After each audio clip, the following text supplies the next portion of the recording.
Hello student, welcome back to pharma fact with M K YouTube channel. Student, अगर आप ईसिक pharmacist का form भर चुके हो और सोच रहे हो तैयारी कहाँ से करें, कैसे पढ़ना है, क्या उनसे क्वेश्चंस आएंगे, तो कोई बात नहीं स्टूडेंट, हम अपने चैनल पर एमसीक्यूज को सॉल्व करा रहे हैं जो कि प्रीवियस ईयर में आपके जो ईसिक फार्मासिस्ट के पेपर हुए हैं उनके आंसर्स के साथ आपको क्वेश्चंस बताने वाले हैं। कंप्लीट एक्सप्लेनेशन मिलने वाला है, साथ में जो भी यहाँ पर हम पढ़ाएंगे उसकी पीडीएफ आपको डिस्क्रिप्शन बॉक्स में मिल जाएगी, वहां से आप कलेक्ट कर सकते हो और अपनी तैयारी में चार चांद लगा सकते हो। स्टूडेंट, फ्री ऑफ कॉस्ट यहाँ पर आपको पढ़ाया जाएगा सारे जितने भी क्वेश्चंस आए हुए हैं ईसिक फार्मासिस्ट में, साथ ही साथ और अदर फार्मेसी में जितने भी फार्मासिस्ट के लिए जितने भी एग्जाम हुए हैं सारे एग्जाम को यहाँ पर डिस्कस किया जाएगा ताकि आपको अच्छे से हेल्प हो सके। ईसिक फार्मासिस्ट का फॉर्म आपने भरा है तो आप हमारे साथ जुड़ जाइए। चलिए स्टार्ट करते हैं। जैसा कि आप देख पा रहे हो, हम बात करते हैं फर्स्ट क्वेश्चंस के बारे में जो कि है crystalluria is a side effect associate with, मतलब जो क्रिस्टलिनयूरिया का साइड इफेक्ट आता है वो किससे आता है आपको यह बताना है। तो स्टूडेंट, आपके एग्जांपल आपके सामने हैं, कौन कौन से आंसर्स हैं आपके, किनोलोन्स, एजोल, सल्फोनामाइड एंड टेक्सोन। तो स्टूडेंट, आपको यहाँ पर आंसर्स कमेंट कर सकते हो अगर आप जानते हो, नहीं जानते कोई बात नहीं, हम आपको यहाँ पर आंसर्स बताएंगे, साथ में एक्सप्लेनेशन बताएंगे। तो बताइए क्रिस्टलिनयूरिया साइड इफेक्ट किसका होता है, आपको बताना है यहाँ पर आंसर्स। अगर आपने आंसर कमेंट कर दिया है तो हम बात करते हैं अब इसके राइट आंसर्स की, जो कि है हमारा सल्फोनामाइड। सल्फोनामाइड का जो साइड इफेक्ट होता है वो हमारा होता है क्रिस्टलिनयूरिया। अब ये होता क्या है, चलिए इसका एक्सप्लेनेशन जान लेते हैं। जैसा कि आप देख पा रहे हो एक्सप्लेनेशन के लिए, crystalluria is a side effect associated with sulfonamide medication. Sulfonamide are the class of antibiotics commonly used to treat the bacterial infection. Sulphonamide किसके लिए यूज की जाती है, बैक्टीरियल इन्फेक्शन के लिए। अगर हम बात की जाए क्रिस्टलिनयूरिया होता क्या है, तो formation of the crystal in the urine. जब हम टॉयलेट करने जाते हैं तो टॉयलेट में हमारा क्या आ जाता है, यूरिन के अंदर क्रिस्टल्स आ जाते हैं। किसके क्रिस्टल्स आ जाते हैं, जैसे हम यूरिया के, तो यूरिया के जो अगर क्रिस्टल्स आ जाएंगे उसको क्या बोलते हैं हम, यूरियो, या उसको बोलते हैं हम crystalluria, which can be side effect by to the sulfonamide therapy. Sulfonamide therapy अगर किसी भी बैक्टीरियल इन्फेक्शन के लिए आपके ट्रीटमेंट में चल रही है तो वहाँ पर ये साइड इफेक्ट देखने को मिल सकता है। These crystal can potential lead to kidney problems. इन क्रिस्टल्स की वजह से क्या हो जाती है, किडनी प्रॉब्लम्स हो जाती है। साथ ही साथ क्या होता है, urinary tract tissues in some cases. Urinary के जो ट्रैक्ट होते हैं, यूरिनरी से जिसमें यूरिन फ्लो होता है उसमें क्या हो जाता है, सम केसेस में क्या हो जाती है, वो इश्यूज प्रॉब्लम देखने को मिल सकती है। It is important for the individual taking the sulfonamide to stay well hydrated to help to reduce the risk of crystalluria. जब भी कोई पेशेंट को सल्फोनामाइड दी जाती है तो उसको सजेस्ट किया जाता है कि ज़्यादा से ज़्यादा आप पानी पीजिए ताकि आपका जो क्रिस्टलिनयूरिया का रिस्क है वो थोड़ा कम हो जाए। तो मुझे लगता है क्वेश्चन नंबर 1 आपको समझ में आ गया होगा। यहाँ पर हम 15 क्वेश्चंस को सॉल्व करने वाले हैं एक्सप्लेनेशन के साथ। क्वेश्चन नंबर 2 आपको बताना है, the drug and cosmetic act was passed in. Drug and cosmetic act कब आया था आपको बताना है। आपके आंसर्स हैं 1940, 1945, 1947, 1946। तो स्टूडेंट, इसका राइट कमेंट कर दीजिए, राइट आंसर्स क्या है। चलिए बात कर लेते हैं राइट आंसर्स की, जो कि आपने कमेंट कर दिया है, अगर नहीं करा है तो कर दीजिए। चलिए बात करते हैं राइट आंसर, जो कि आप देख सकते हो 1940 में हमारा ड्रग एंड कॉस्मेटिक एक्ट आया हुआ था। इसका एक्सप्लेनेशन की बात करते हो तो एक्सप्लेनेशन आप देख सकते हो, drug and cosmetic act was passed in India 1940। It is a significant piece of the legislation that regulate the import, manufacturing and distribution and sale of the drugs and cosmetics। यह drug and cosmetic act का proper purpose क्या होता है, तो student इसका purpose होता है, इसको क्या कहता है, रेगुलेट करता है। रेगुलेट मतलब कंट्रोल करता है। किस किस को कंट्रोल करता है, इंपोर्ट, कोई भी ड्रग इंडिया से किस तरीके से इंपोर्ट हो रही है, कैसे मैन्युफैक्चरिंग हो रही है, डिस्ट्रीब्यूशन कैसे हो रहा है, सेल्स कैसे हो रही है किसी भी ड्रग की, और साथ ही साथ कॉस्मेटिक प्रोडक्ट पर भी यह ध्यान देता है। कौन, ड्रग एंड कॉस्मेटिक एक्ट 1940। 1940 क्या है, यह एक्ट 1940 में आया हुआ था। It is important note to different country that have their own laws. इसके पास क्या है, हर एक कंट्री के पास अपने अपने अलग अलग तरीके से नियम बने हुए हैं, रेगुलेशन बने हुए हैं। मुझे लगता है क्वेश्चन नंबर 2 भी आपके क्लियर हो गया होगा। अगर डाउट है तो कमेंट कर दीजिए, नेक्स्ट पार्ट आपको कल देखने को मिल जाएगा। चलिए बात करते हैं क्वेश्चन नंबर 3, जो कि है which of the following is a female sex hormone. तो स्टूडेंट आपके सामने आंसर्स हैं, कमेंट कर दीजिए। हम आंसर्स को डिस्कस कर लेते हैं कौन कौन सा फीमेल सेक्स हार्मोन्स है। एस्ट्रोल को फीमेल सेक्स हार्मोन्स बोलते हैं, या टेस्टोस्टेरोन को सेक्स हार्मोन्स बोलते हैं, या उसके अलावा ईस्ट्रोजन को फीमेल सेक्स हार्मोन्स बोलते हैं, या बेंजीस्ट्रोल को फीमेल सेक्स हार्मोन्स बोलते हैं। तो राइट आंसर कमेंट कर दीजिए। चलिए डिस्कस कर लेते हैं राइट आंसर, जो कि है हमारा ईस्ट्रोजन। ईस्ट्रोजन है हमारा, ये क्या है, फीमेल सेक्स हार्मोन्स है। तो स्टूडेंट अगर आपको याद रखना है तो याद रख सकते हो, यह क्वेश्चंस प्रीवियस ईयर में आए हुए हैं ईसिक फार्मासिस्ट के पेपर में। चलिए एक्सप्लेनेशन को डिस्कस कर लेते हैं।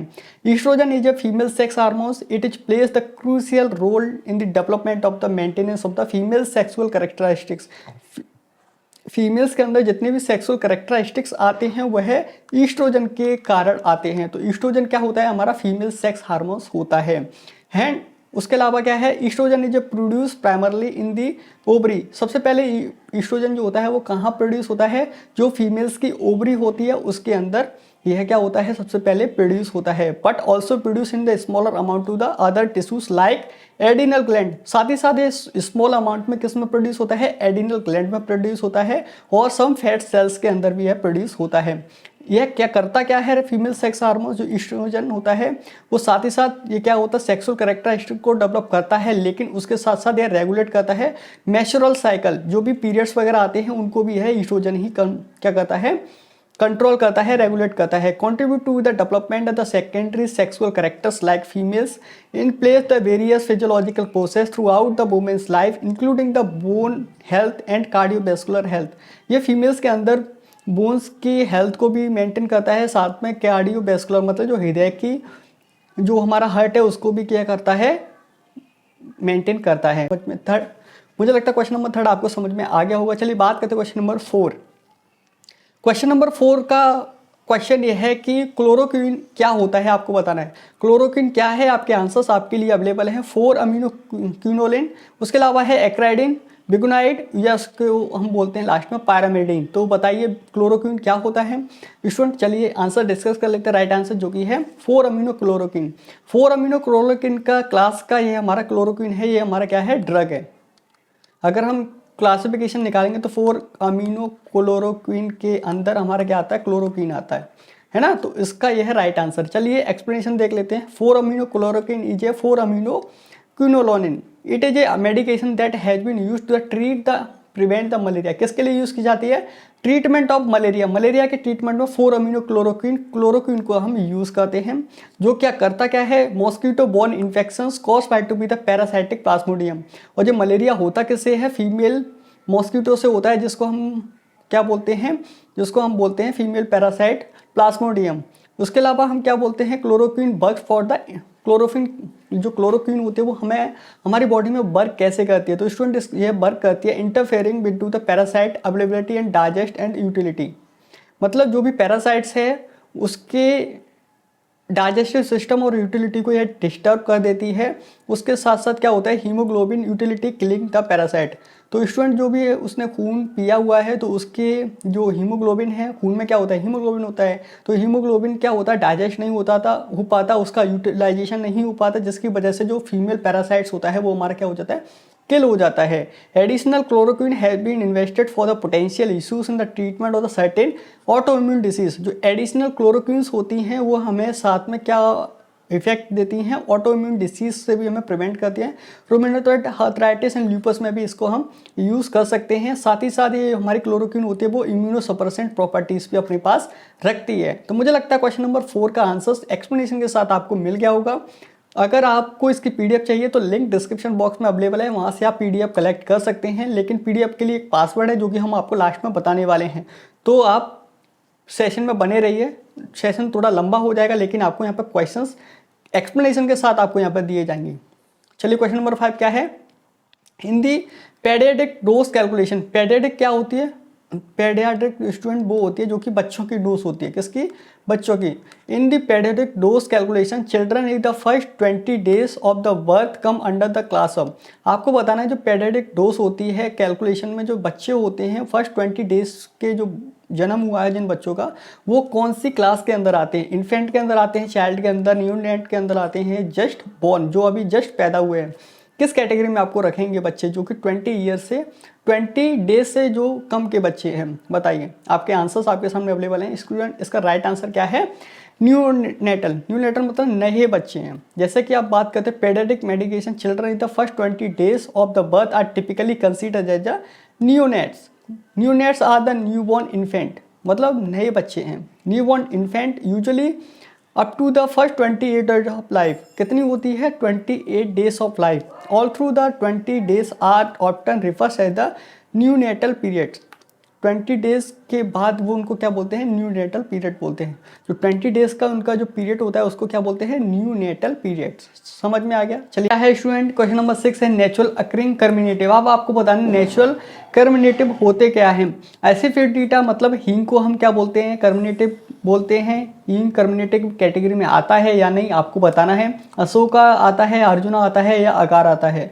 तो स्टूडेंट इसका राइट आंसर कमेंट कर दीजिए। अगर कर दिया है तो इसका आंसर लीजिए। क्या है? एसोफोडिटा। एसोफोडिटा हमारा समटाइम्स क्या होता है? कर्मिनेटिव प्रॉपर्टीज रखता है। जैसे कि आप देख सकते हो एसोफोडिटा को क्या बोलते हैं स्टूडेंट? जैसा कि आप देख सकते हो एसोफोडिटा क्या बोलते हैं? हींग बोलते हैं। उसके अलावा क्या होता है? Asafoetida is not occurring the carminative. Carminative नहीं है लेकिन इसको कर्मिनेटिव बोलते हैं। Asafoetida is a gum resin right form to be the root of certain of the plant species. यह हमें कहाँ से मिलता है? प्लांट की रूट से मिलता है, जिसको कैटेगरी में रखा जाए तो गम रेजिन्स की कैटेगरी एसोफोडिटा की आती है ना। क्या होता है? It is a strong and pungent odour flavour and it is use to add the unique taste of the various dishes. अगर आप घर पे खाना बनाते हो तो हींग डालते होंगे तो उससे क्या हो जाता है? स्वाद आ जाता है, यूनिक टेस्ट आ जाता है ना, अलग सा टेस्ट होता है। उसको हम क्या बोलते हैं? एसोफोडिटा की वजह से आ रहा है, मतलब हींग की वजह से आता है। Carminative are the substance that help to relieve the gas and bloating. Carminative करती क्या है? वो हमें जो गैस होती है, हमारे पेट में गैस बनती है, उससे हमें निजात दिलाती है। साथ ही साथ जो ब्लॉटिंग हो जाती है, मतलब पेट में जो भारीपन हो जाता है, उससे भी हमें क्या करती है? निजात दिलाती है। कर्मिनेटिव क्या होती है? वो जो एसोफोडिटा होता है वो कर्मिनेटिव की तरह वर्क करती है in the digestive system. They are often use to elevate. देख सकते हो क्या है the meaning of the Latin term Rx. Rx होता क्या है? आपने डॉक्टर्स का पर्चा देखा होगा जिसमें सबसे पहले क्या लिखा आता है? आरएक्स। उसके बाद वह दवाइयाँ लिखता है। जैसे कि आप देख सकते हो आरएक्स का मतलब क्या होता है? 4 ऑप्शंस आपके लिए अवेलेबल हैं। पहला है टेक टाउ, दूसरा है वेन नेसेसरी, तीसरा है सेंड और चौथा है राइट। अब बताइए आरएक्स का मतलब होता क्या है? कमेंट कर दीजिए। अगर कमेंट कर दिया है कोई बात नहीं, राइट आंसर है टेक टाउ। अब आरएक्स का एक्सप्लेनेशन देख लेते हैं। Rx is a Latin word, it is use as the abbreviation for the prescription. मैंने बताया आपको जो डॉक्टर प्रिस्क्रिप्शन लिखते हैं सबसे पहले क्या लिखते हैं? आरएक्स लिखते हैं prescription. And it dried from the Latin word, जिसको हम क्या बोलते हैं? लैटिन वर्ड में आरएक्स का मतलब होता है रेसिपी। रेसिपी मतलब कोई भी हम सब्जी बनाते हैं, है ना, तो उसमें एक रेसिपी तो बनाते हैं, पहले हमें क्या डालना है। तो आरएक्स का मतलब होता है recipe, which means take thou और टेक। उसका मतलब क्या होता है? टेक टाउ और टेक। इट्स ट्रेडिशनल सिंबल, ये हमारा आरएक्स जो होता है वो ट्रेडिशनल सिंबल है, use for the medical prescription to indicate the medication should be dispense to the patient. इसका मतलब यह भी होता है कि जो मेडिकेशंस लिखी गई हैं वो किसी पेशेंट को डिस्पेंस करनी है, किसी पेशेंट को लेनी है, खानी है। उसके अलावा क्या है? RX is usually followed by the specific instruction. RX जो होता है जब हम किसी भी पेपर पर लिखते हैं तो वो हमें स्पेसिफिक इंस्ट्रक्शन देता है मेडिकेशंस के लिए, including the name of the dose and dosage form and the relevant information. किससे इन्फॉर्मेशन रिलेवेंट होनी चाहिए? ड्रग्स के बारे में, मेडिकेशंस के बारे में, डोसेज फॉर्म के बारे में। तो मुझे लगता है आरएक्स से आपको क्लियर हो गया होगा। चलिए बात करते हैं क्वेश्चन नंबर 8 की। क्वेश्चन नंबर 8 क्या है? डीपीओ। डीपीओ मतलब क्या है? Drug price control order was drug price control order was exercised by the central government in. अब आपको बताना है जो डीपीओ एक्ट है वो कब लाया गया था? डीपीओ कब आया था? डीपीओ आया था 1985 में, 1995 में, 1987 में, 1979 में। बताइए डीपीओ कब आया था? अगर आपने कमेंट कर दिया आंसर तो देख लीजिए आंसर क्या है? 1979। क्वेश्चन देख सकते हो क्या है?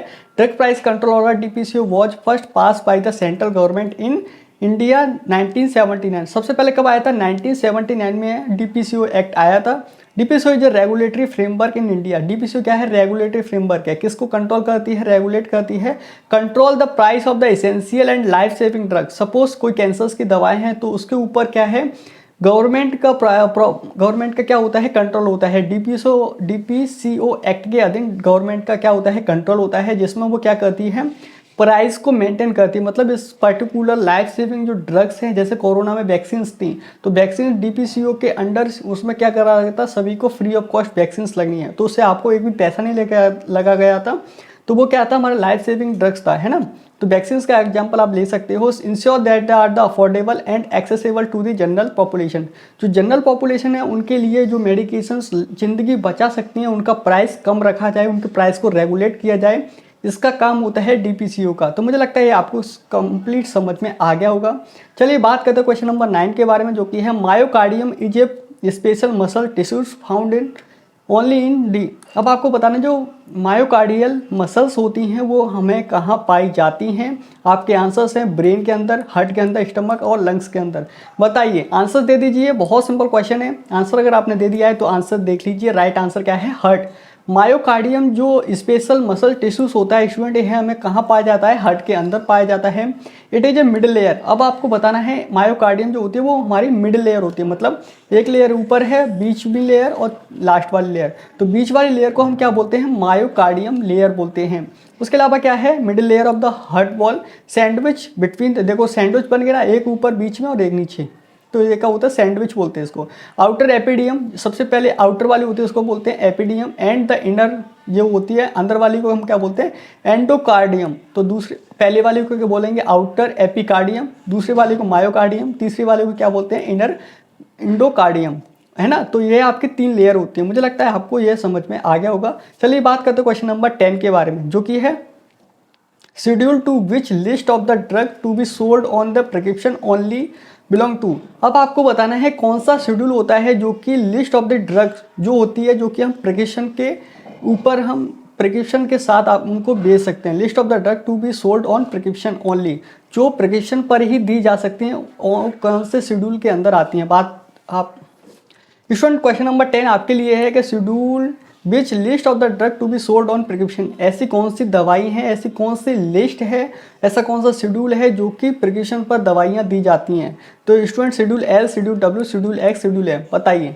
आंसर दे दीजिए। राइट आंसर आप देख लीजिए क्या है, शेड्यूल एल। शेड्यूल एल के अंदर जितनी भी दवाइयाँ आती हैं वह प्रिस्क्रिप्शन पर ही दी जाती हैं। विदाउट प्रिस्क्रिप्शन पर आप उन दवाइयों को किसी को नहीं दे सकते हो। एक्सप्लेनेशन देख लेते हैं क्या है। Schedule L is a part of list of the drug to be sold on the prescription only in India. यह वर्ल्ड की बात नहीं हो रही है, यह हमारी इंडिया की बात हो रही है। इंडिया में हम शेड्यूल एल के अंदर जितनी भी ड्रग्स आती हैं वह हमें कहाँ मिलती हैं, शेड्यूल एल के अंदर मिलती हैं। तो स्टूडेंट, दिस यह क्या है, this schedule include the medication that only dispense to the patient. यह दवाइयाँ केवल पेशेंट को ही डिस्पेंस की जाती हैं with the valid prescription, proper prescription के साथ। प्रॉपर प्रिस्क्रिप्शन क्या होता है, दवाइयों को पर्चे के साथ ही आपको दवाइयाँ दी जाती हैं from the registered medical practitioner. Registered medical practitioner कौन होते हैं, जो कि डॉक्टर्स होते हैं। These drugs are typically considered to have the high potential for the misuse and abuse. ये शेड्यूल एल की जितनी भी ड्रग्स होते हैं स्टूडेंट, इनका मिसयूज सबसे ज़्यादा होता है। तो यह क्या होता है, हमारी प्रिस्क्रिप्शन के अलावा यह ड्रग को हम किसी को नहीं देते हैं। अगर देनी है तो हम डॉक्टर्स की सलाह से प्रिस्क्रिप्शन दवाइयों के पर्चे पर ही इन दवाइयों को हम दे सकते हैं। चलिए बात कर लेते हैं क्वेश्चन नंबर 11, जो कि है मैनिटॉल इज। अब आपको बताना है जो मैनिटॉल होता है वह होता क्या है। लूप डायरेटिक्स होता है, ऑस्मेटिक डायरेटिक्स होता है, पोटेशियम स्पेयरिंग डायरेटिक्स होता है, या है कार्बोनिक एनहाइड्रस डायरेटिक्स। बताइए, 4 आंसर हैं आपके लिए।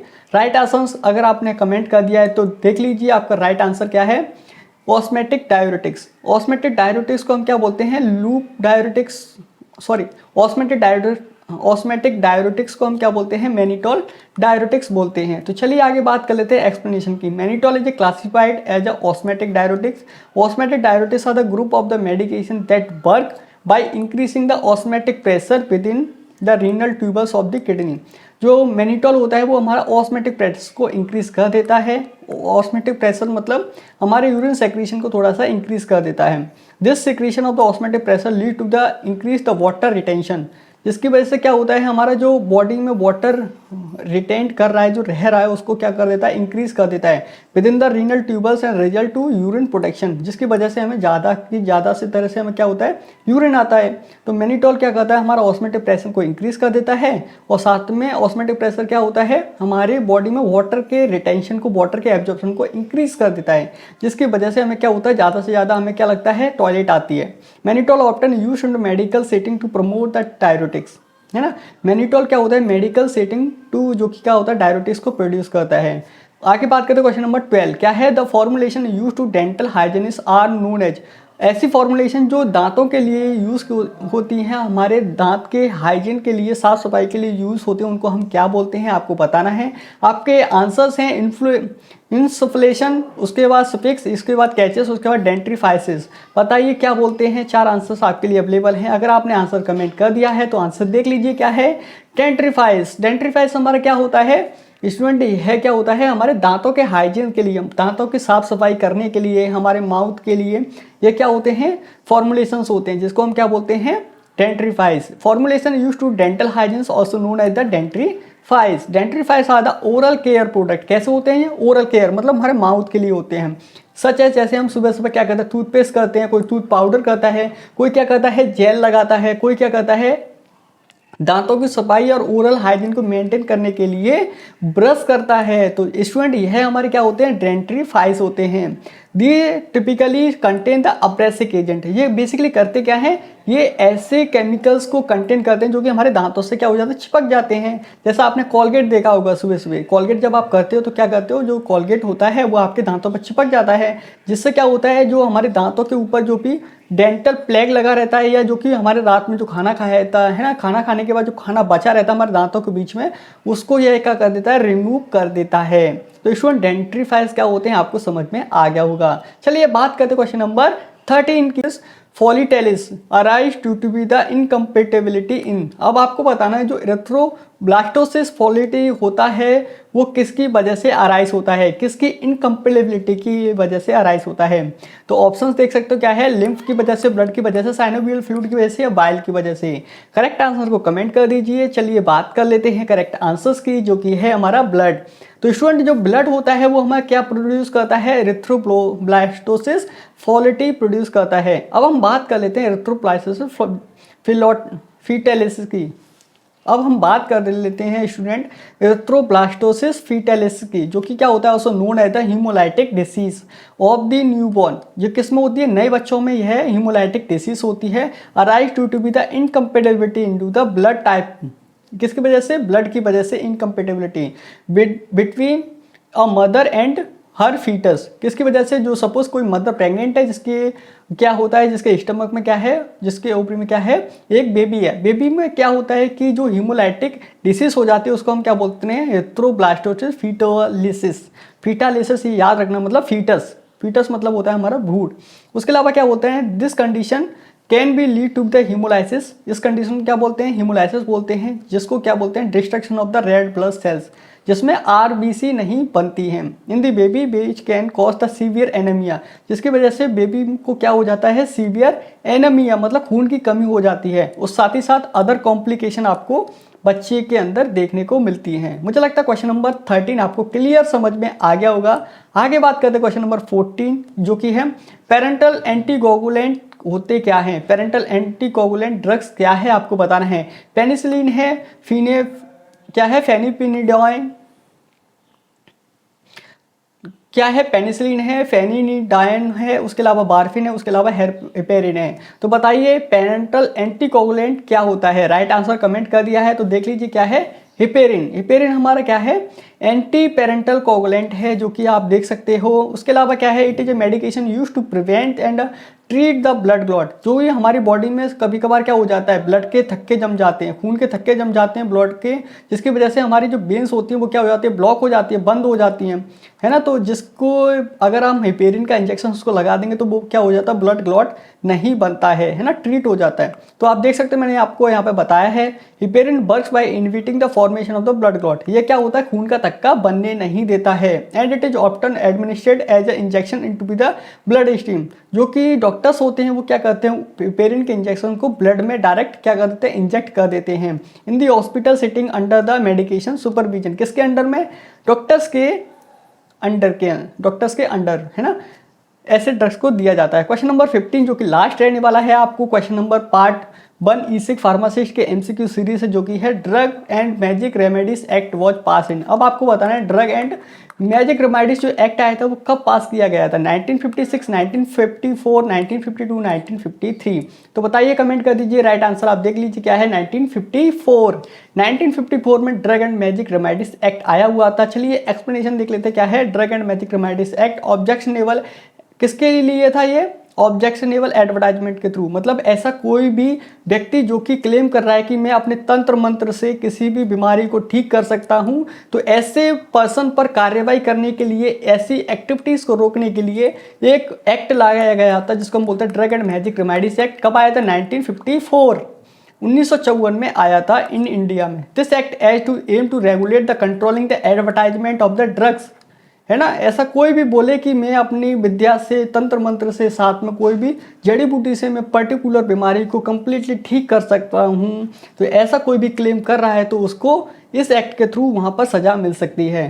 तो ऐसी एक्टिविटीज़ को कंट्रोल करने के लिए गवर्नमेंट ऑफ इंडिया ने drug and magic remedies act को बनाया था 1954 में। मुझे लगता है आपको यह समझ में आ गया होगा। अगर स्टूडेंट वीडियो पसंद आई है तो प्लीज़ वीडियो को लाइक कीजिए, ज़्यादा से ज़्यादा शेयर कीजिए, क्योंकि हम आपके लिए लेके आए हैं free of cost MCQ series के प्रीवियस ईयर पेपर के क्वेश्चंस को आंसर्स के साथ, कंप्लीट एक्सप्लेनेशन के साथ, जो कि आपको डेफिनेटली हेल्प करने वाले हैं।